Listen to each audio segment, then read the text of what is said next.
As Jung used to say, there is no coming to consciousness without pain. You become oneself when you integrate the unknown. The way you're acting is just unconscious. It's unfamiliar to you. You have no control over that. The cycle begins. You repress something so much that you don't even acknowledge where that even is stemming from. That's where we have to go deep into the unknown. Your shadow self is just trying to signal to you everything you've repressed. That's the heart communicating. The feelings are the language of the body. The emotions are the language of the heart. Those are the cues that come unconsciously. Jung focused on this. He took the idea from Schopenhauer's dark philosophy, the will, as Schopenhauer called it.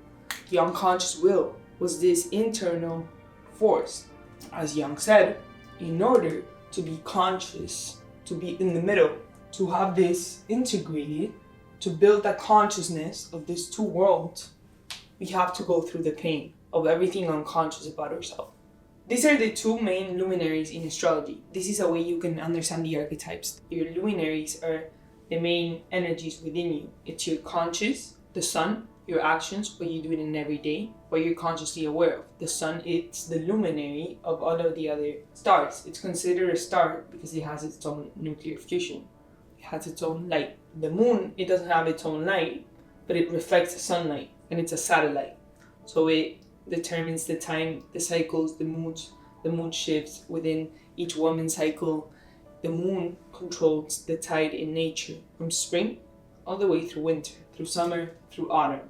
Within us, this would be our actions, our conscious, we're consciously aware of what we radiate, our light, and then our reflections, how we react to everything external, our satellite, our inner world, our unconscious. That's our moon in astrology. Depending what sign you have your sun and your moon in, that's going to give you a better understanding of the archetypes, the characteristics of your psyche. In astrology, looking at precision, for instance, the horoscopes or a solar return chart, we can understand the current placement of the moon. That's going to dictate the emotional patterns you might be manifesting that current year. But it's up to you to use that information or not. The sun is how you act based on all of the other planets. So all of the planets are tools for you to use. But the sun is the main pioneer. It's the actions, it's the will. The moon, your emotions, your satellite, your internal world.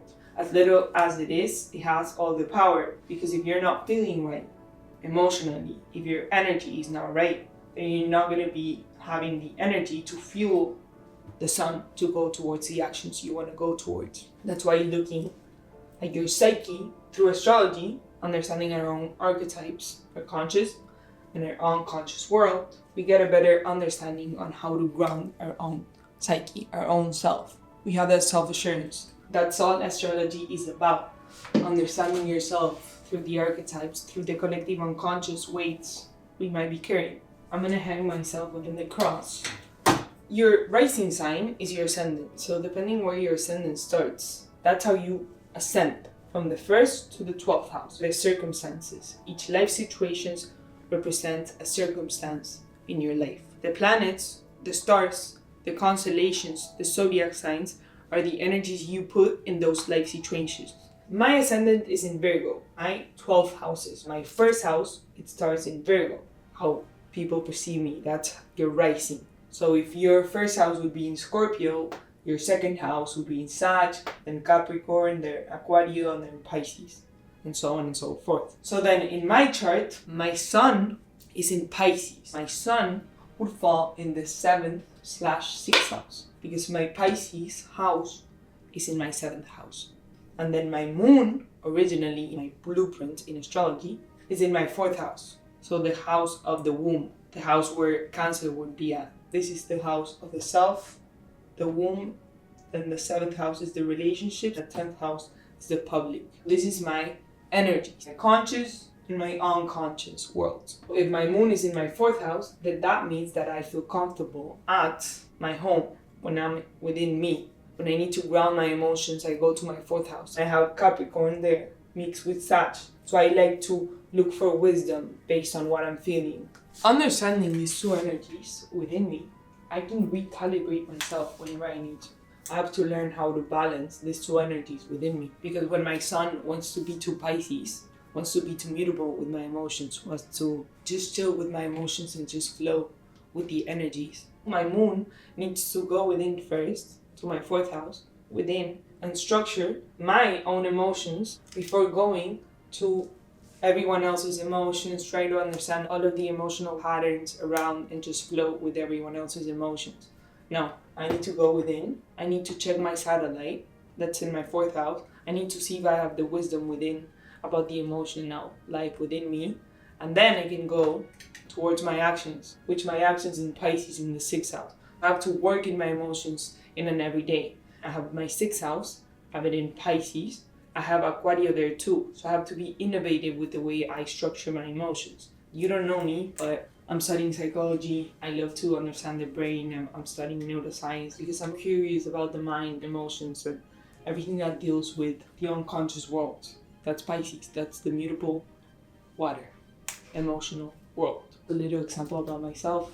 Go look at your luminaries and go look within to check your satellite. Check if your satellite is sending the right signals. If not, your actions are not going to go towards whatever you want to go towards because it's not in the right frequency. As Jung used to say, the psyche is self-regulating and self-conscious. So what does that mean? What is the psyche? The psychological energy, thoughts, feelings, emotions, the things that make up the inner world. Astrology saved me. It gave me an understanding within that at a time where I was lost and felt like nobody externally could understand what I was going through because I felt so deep in my own waters, my emotions. Even though I could explain to someone or try to with words, I still felt misunderstood. Like my message wasn't getting across. I was overextending my own unique value system to things externally to reappraise whatever I was lacking internally, which was that understanding. And the way that came to be was based on my mental fog that began with my emotional. I couldn't do anything that I wanted to. My understanding of my own unique shadow work gave me the tools to understand my psyche and how I'm using my experiences to shape my goal, which stems from my core. Which what is my core? Whatever I'm focusing on a day-to-day basis is gonna guide my core, myself. Whatever we're focusing on a day-to-day basis reappraises our value. And I was lacking that clarity.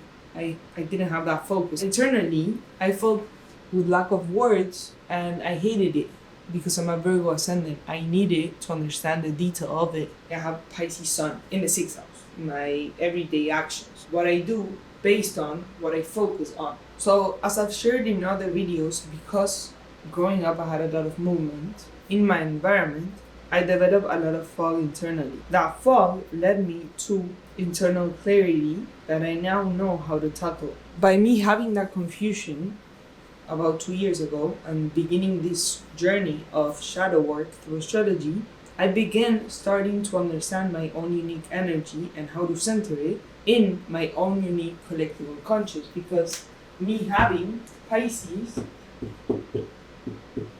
which is mutable water,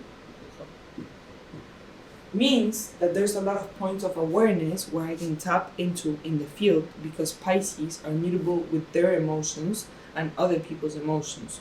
So if they don't have their own emotions grounded, they can mold with the energy around them easily and they can fall into elusive illusions. And illusions can come in so many different forms because Pisces understand the emotional scale because they're in the field of the collective unconscious. That's their superpower, but also it could be their curse in disguise because since they're exalted in Venus, they can exalt into their dream.